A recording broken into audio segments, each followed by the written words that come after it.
বন্ধুরা, আমি বাজার থেকে নিয়ে এসেছি বুতুয়া শাক। এই দেখো, এই যে বাছা হয়ে গেছে, এইটুকু বাকি রয়ে গেছে।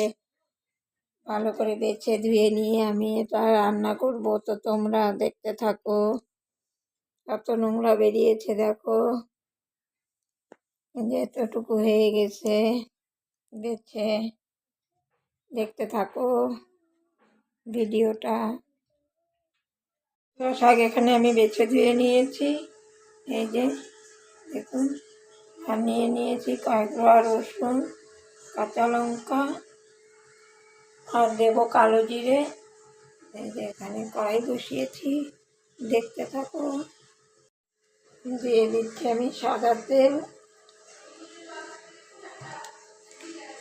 তেলটা গরম হয়ে গেলে দিয়ে দেবো আমি চিড়ে রাখা লঙ্কা, রসুন আর কালো জিরে নাই আমার কাছে, আমি দিয়ে দিব সাদা জিরে। দিলাম দুটো শুকনো লঙ্কা। তেল আমার গরম হয়ে গেছে, দিয়ে দিলাম সাদা জিরে।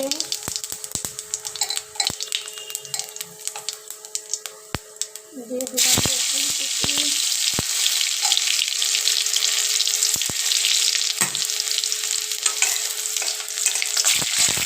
লাল লাল হতে হতেই দিয়ে দিব কাঁচা লঙ্কা।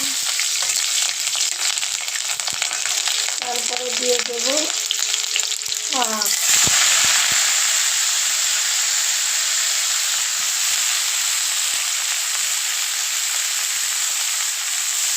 আমি ভাতে বসিয়েছি,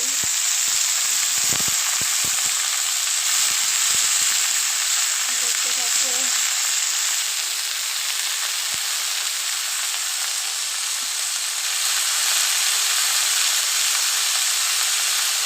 দিয়ে দিলাম লবণ,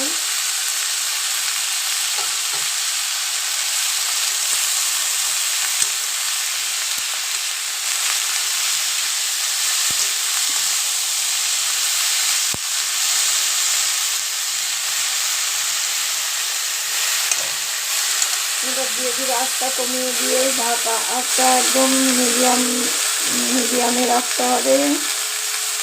বেশি জোরেও না, বেশি আস্তেও না, মিডিয়ামে রাখতে হবে। এইভাবে নাহলে শাকটা পুড়ে যাবে, সিদ্ধ হবে না।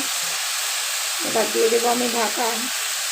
দিয়ে দিচ্ছি অল্প হলুদ। আমি শাকের মধ্যে হলুদ দেই, আমার মা ঠাকুমারা শাকে হলুদ দিত, তাই আমিও দিই। এবার আমি দিয়ে দিব ঢাকা।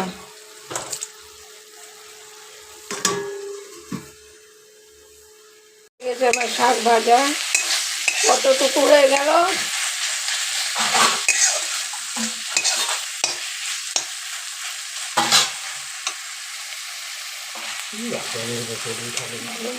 হয়ে গেছে আমার শাক ভাজা, একটুখানি হয়ে গেছে।